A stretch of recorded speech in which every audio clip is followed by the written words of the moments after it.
Chicken के तो सीख कबाब आपने बहुत खाए होंगे, लेकिन आलू के सीख कबाब जब बनाएंगे तो चिकन के सीख कबाब भूल जाएंगे। बहुत ही आसान और मज़ेदार रेसिपी है जो कि आज आपके साथ शेयर करूंगी। तो चलते हैं अपनी रेसिपी की तरफ, बिना टाइम ज़ाया किए स्टार्ट करते हैं। बिस्मिल्लाहिर्रहमानिर्रहीम। अस्सलाम वालेकुम। यहाँ पर मैंने कुछ आलू ले लिए हैं। आलू की क्वांटिटी तकरीबन आधा किलो होगी। इनको मैंने बॉईल करके छील के रख लिया था। अब मैं इनको कद्दूकश कर लूँगी। तो यहाँ पर जैसा कि आप देख सकते हैं कि मैंने कद्दूकश कर लिए हैं और 1 कप इसमें ब्रेड क्रम्स ऐड कर देंगे। ये ब्रेड क्रम्स आप घर में भी बना सकती हैं या बने बनाए भी यूज़ कर सकती हैं। 1 से 1.5 चम्मच कुटी हुई मिर्च ऐड कर देंगे और नमक टेस्ट के मुताबिक इसमें ऐड करेंगे। इसके बाद 1 चम्मच सुरख मिर्च इसमें ऐड कर दूंगी। यहाँ पर नमक मिर्च टेस्ट के मुताबिक ले सकते हैं। यहाँ पर मैंने कुछ हरा धनिया कटिंग करके ऐड कर दिया है और 2 से 3 अदद दरमियानी साइज़ की प्याज कटिंग करके ऐड किया है। 1 कप में इसमें कॉर्नफ्लोर ऐड कर दूंगी। अगर कॉर्नफ्लोर नहीं है तो आप इसमें मैदा भी ऐड कर सकते हैं। अब इसको अच्छी तरह से हम मिक्स कर लेंगे।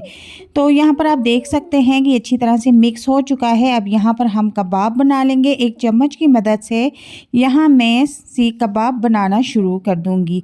तो आप कबाब को यहाँ पर जिस तरह की चाहे दिल करे आप शेप दे सकते हैं। सो दैट मैं यहाँ पर सीख कबाब की शेप इनको दे लूँगी। तो इस तरह से आपने सारे कबाब बनाकर रेडी कर लेने हैं और हाथों की मदद से थोड़ा सा हम इसको सेट कर लेंगे ताकि इनकी शेप और गुलाई अच्छी तरह से आ जाए। यहाँ पर देखें कि सारे कबाब रेडी हो गए हैं और अब एक तवा ले लेंगे। उसके ऊपर मैंने बहुत ही कम ऑयल ऐड किया है। डीप फ्राई हमने इनको नहीं करना, शैलो फ्राई करेंगे। और आप देख सकते हैं कि कितने ज़बरदस्त फ्राई हो रहे हैं कम तेल में भी। तो आहिस्ता आहिस्ता इनकी साइड भी चेंज करते जाएंगे। जैसे ही इनका गोल्डन कलर हो जाएगा तो हम इनको डिश आउट कर लेंगे।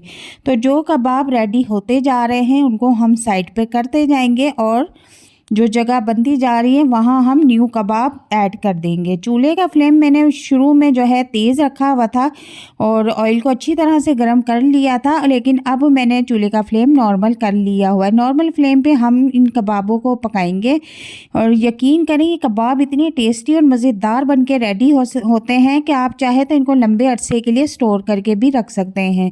और ये रेसिपी आप घर में बनाएं, घर में बना के बच्चों को लंच बॉक्स में भी दें। बच्चों का लंच बॉक्स कभी भी भरा हुआ वापस नहीं आएगा, हमेशा खाली ही वापस आएगा। तो यहाँ पर देखें कि बहुत ही प्यारा कलर आना शुरू हो चुका है। जिन पे कलर बहुत अच्छा आ चुका है उनको हम डिश आउट कर लेंगे और बाकी कबाब को भी अच्छा सा कलर देके तो हम प्लेट में निकाल लेंगे। तो तकरीबन मैंने सारे कबाब जो है वो रेडी करके रख लिए हैं।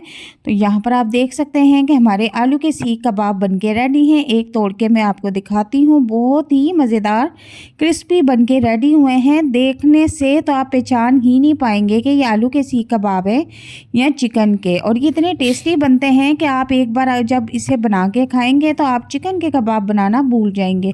उम्मीद करती हूँ कि आज आपको ये रेसिपी बहुत पसंद आएगी। वीडियो को लाइक एंड शेयर ज़रूर करना। अल्लाह हाफिज़।